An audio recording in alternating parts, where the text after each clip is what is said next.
Recently, the 13th Ministerial Conference of the World Trade Organization was concluded in Abu Dhabi. अब ये जो ministerial conference है usually ये हर 2 सालों में कराया जाता है और इसका पर्पस क्या होता है? टू इंश्योर कि जो वर्ल्ड ट्रेड है वो फेयर रहे। कोई भी ट्रेड डिसएग्रीमेंट्स है, कोई भी ट्रेड डिस्प्यूट्स है, उसको रिजॉल्व किया जाता है इस प्लेटफॉर्म पे। तो अभी रिसेंटली ये अबू धाबी में करवाया गया था। तो इस मिनिस्ट्रियल कॉन्फ्रेंस का एक मेजर इशू इस बार ये रहा, it was the India's public stock holding programme. तो बहुत सारे कंट्रीज है, डेवलप्ड कंट्रीज है जैसे अमेरिका, कनाडा, या फिर एक ग्रुप है जिसे कैंस ग्रुप भी कहते हैं। तो इन कंट्रीज ने, इस ग्रुप ने actually they have raised concern, they have raised questions about India's public stock holding programme. तो इनका कहना है कि ऐसे जो प्रोग्राम या पॉलिसी इंडिया का जो इंडियन गवर्नमेंट ने अडॉप्ट किया है, इससे क्या हो रहा है कि इससे जो वर्ल्ड में फूड प्राइसेस है या फूड सिक्योरिटी है उन पर इंपैक्ट पड़ रहा है। लाइक फूड प्राइसेस डिस्टॉर्ट हो रही है, फूड सिक्योरिटीज दूसरी कंट्रीज में वो थ्रेटन हो रही है। हालांकि इंडिया ने काफी फर्म स्टैंड लिया, अपने पोजीशन को काफी अच्छे से डिफेंड किया to protect its national interest, but ये काफी एक बड़ा इशू रहा इस बार के मिनिस्ट्रियल कॉन्फ्रेंस में। तो इस वीडियो में हम समझेंगे कि क्या क्या इश्यूज थे इन कंट्रीज को regarding the India's public stock holding programme, और साथ ही हम ये भी देखेंगे कि इंडिया ने कैसे अपने पोजीशन को डिफेंड किया। So let us start. तो सबसे पहले हम समझते हैं कि इश्यूज क्या है इन कंट्रीज के, लाइक केन्स ग्रुप हो या डेवलप्ड कंट्रीज हो, इनका क्या इश्यूज है रिगार्डिंग इंडियाज पॉलिसी। तो सबसे पहले हमने देखा कि कैसे जो केन्स ग्रुप है और जो डेवलप्ड कंट्री है अमेरिका, कनाडा जैसी कंट्री जो है, ये हमेशा से इंडिया के जो एमएसपी जैसे पॉलिसीज है या पब्लिक डिस्ट्रीब्यूशन सिस्टम जैसा जो प्रोग्राम चल रहा है, इन पे हमेशा से दे हैव रेज्ड क्वेश्चन। तो उनका क्या कहना है, इससे पहले हम थोड़ा सा केन्स ग्रुप के बारे में समझ लेते हैं कि ये क्या है। तो बेसिकली 20 नेशन का एक ग्रुप है। इनका पर्पस क्या है? दे सीक टू एबोलिश वैसा कोई भी मेजर जिससे कि ट्रेड डिस्टॉर्ट होता है वर्ल्ड में, जिससे कि एक फेयरनेस नहीं रहती है ट्रेड में, वैसा कोई भी मेजर अगर कोई गवर्नमेंट लेती है तो उसको एबोलिश करवाना बेसिकली इनका पर्पस है। तो वैसा कोई भी ट्रेड डिस्टॉर्टिंग एक्सपोर्ट सब्सिडी, उसको एबोलिश ये करवाने की कोशिश करते हैं। ये एक 20 नेशन का ग्रुप है। अगर हम मैप पे देखें तो बहुत सारी नेशंस है इसमें, लाइक साउथ अमेरिकन नेशंस है, ब्राजील है, अर्जेंटीना है, कनाडा है, north American nation, south Africa, Pakistan भी है, उसके बाद ऑस्ट्रेलिया, न्यूजीलैंड जैसी कंट्रीज है, और साउथ ईस्ट एशियन कंट्रीज भी है इस ग्रुप में। तो ज्यादातर जो कि मेजर राइस प्रोड्यूसिंग कंट्रीज है इसमें, सारी नहीं है बट कुछ कुछ मेजर राइस प्रोड्यूसिंग कंट्रीज है, लाइक थाईलैंड। और इन्होंने जो क्वेश्चन रेज किया है, it was regarding India subsidy जो कि वो राइस पे दे रहा है। तो मेजर इशू राइस से रिलेटेड ही था इस बार। तो अब केन्स ग्रुप का एक बहुत बड़ा कंट्रीब्यूशन ये रहा है कि इन्होंने they had played an important role in bringing agriculture into Uruguay round of talks। तो Uruguay round of talks अगर आपने पढ़ा है तो this was important for bringing WTO into existence। ठीक है, तो हम जानते हैं कि WTO से पहले हमारे पास था GATT was general agreement on trade and tariffs. तो WTO से पहले GATT था हमारे पास, बट गैट की कुछ लिमिटेशंस थी, लाइक कुछ सर्टेन सेक्टर्स थे जहां पे गैट के जो रूल थे वो एक्सटेंड नहीं होते थे, लाइक एग्रीकल्चर हो गया, टेक्सटाइल हो गया। तो ऐसे सेक्टर्स में जो गैट का प्रोविजन था वो अप्लाई नहीं होता था। तो ये जो केन्स ग्रुप है, इन्होंने ही एक्चुअली दे हैड फोर्स्ड कि जो उरुग्वे राउंड ऑफ टॉक्स है उसके अंदर एग्रीकल्चर को भी लाया जाए। तो जब फर्दर WTO का फॉर्मेशन हुआ तो उसके अंदर उसके एम्बिट में एग्रीकल्चर को भी लाया गया था, और एक इंपॉर्टेंट एग्रीमेंट हुआ था, एग्रीमेंट ऑन एग्रीकल्चर। तो ये सब केन्स ग्रुप के एफर्ट्स के कारण ही पॉसिबल हो पाया था। तो Cairns group is an important group in terms of ensuring fair trade in agriculture around the world. तो ये देखा हमने केन्स ग्रुप के बारे में। अब हम थोड़ा सा इश्यूज को डिस्कस करते हैं। तो सबसे पहला इशू है regarding agreement on agriculture.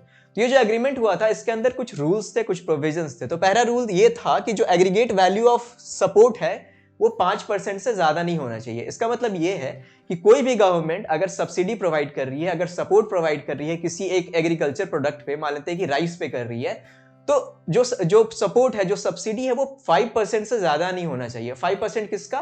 Total value of production का। तो अगर राइस की बात हो रही तो एक कंट्री में राइस का जितना भी प्रोडक्शन हो रहा है उसका जो भी टोटल वैल्यू है उसका 5% से ज्यादा सब्सिडी नहीं दिया जा सकता। ये बेसिकली रूल था एग्रीमेंट ऑन एग्रीकल्चर के अंदर। बट ये डेवलप्ड कंट्रीज के लिए रूल बनाया गया था। जो डेवलपिंग कंट्रीज है जैसे कि इंडिया, इन कंट्रीज के लिए जो सीलिंग है उसको 10% रखा गया था, थोड़ा ज्यादा रखा गया था।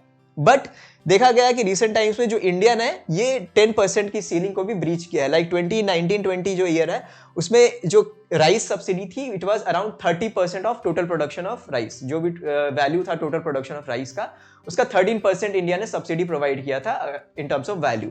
तो इन कंट्रीज ने, लाइक थाईलैंड जैसी कंट्रीज ने ये एक्यूजेशन भी लगाया था। थाईलैंड के जो एम्बेसडर है WTO में, उन्होंने बोला कि जो इंडिया के ये जो पब्लिक स्टॉक होल्डिंग मेजर्स है, पॉलिसी है, ये पब्लिक के बेनिफिट के लिए नहीं है, बट ये एक्सपोर्ट मार्केट को कैप्चर करने के लिए है। तो ये काफी एक कंट्रोवर्शियल स्टेटमेंट था, जिसके बाद थाईलैंड ने उन्हें सस्पेंड भी कर दिया था उस पोजीशन से।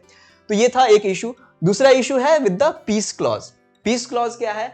2013 में बाली एग्रीमेंट हुआ था। 2013 में जब WTO का कॉन्फ्रेंस हुआ था, उसके अंदर एक बाली एग्रीमेंट साइन किया गया था, जिसमें कि डेवलपिंग कंट्रीज को प्रोटेक्ट किया गया था for the breach of subsidy. तो ये जो 10% सब्सिडी का लिमिट लगाया गया था अंडर एग्रीमेंट ऑफ एग्रीकल्चर, तो बाली एग्रीमेंट के अंदर ये जो डेवलपिंग कंट्रीज है, अगर ये 10% लिमिट को ब्रीच करती है तो उन्हें प्रोटेक्ट किया जाएगा। ऐसा नहीं कि उनके ऊपर तुरंत एक्शन लिया जाएगा। तो ये ऐसा एक प्रोविजन डाला गया था अंडर बाली एग्रीमेंट।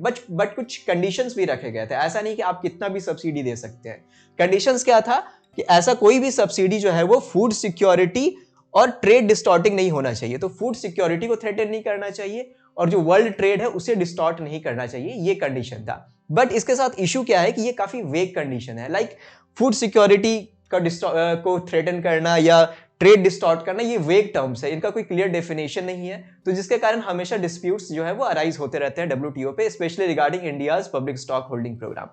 तो अब हमने देखा कि इश्यूज क्या क्या है। अब हम समझते हैं कि इंडिया ने कैसे स्टैंड लिया, कैसे प्रोटेक्ट किया अपने इंटरेस्ट को एट द WTO। इंडिया ने अपना क्या पक्ष रखा एट द WTO। तो सबसे पहले India question the way subsidies are calculated and fixed. तो अभी भी जो सब्सिडीज का वैल्यू, ये जो 5% 10% कैलकुलेट किया जा रहा है, ये अभी भी 1986 और 88 के प्राइस के बेसिस पे किया जा रहा है। Like it's almost like 3 decades before, उस समय की प्राइसेस के बेसिस पे अभी भी सब्सिडीज को कैलकुलेट किया जा रहा है। जिसके कारण क्या होता है कि ओवर एस्टिमेशन हो जाता है सब्सिडी का। लाइक अगर इन 3 डिकेड्स की बात करें तो काफी ज्यादा प्राइस राइज हुआ है, इन्फ्लेशन हुआ है, एग्रीकल्चर इनपुट का प्राइस राइज हुआ है, तो उस हिसाब से सब्सिडीज का भी वैल्यू बढ़ाया गया है। बट अभी भी हम जो कैलकुलेट कर रहे हैं वो 1986 और 88 के प्राइस के बेसिस पे ही कर रहे हैं। उससे क्या होता है कि जो है वो एक डिसएडवांटेज होता है, ओवर एस्टिमेशन ऑफ सब्सिडी हो जाता है। तो इंडिया का कहना है कि इसे चेंज करना चाहिए, हमें इसे अब लेटेस्ट जो भी डेटा है उसके अकॉर्डिंगली हमें कैलकुलेट करना चाहिए। दूसरा क्या इंडिया ने क्वेश्चन रेज किया कि ये जो WTO का जो रूल्स है, it does not account for subsidy on पर फार्मर बेसिस।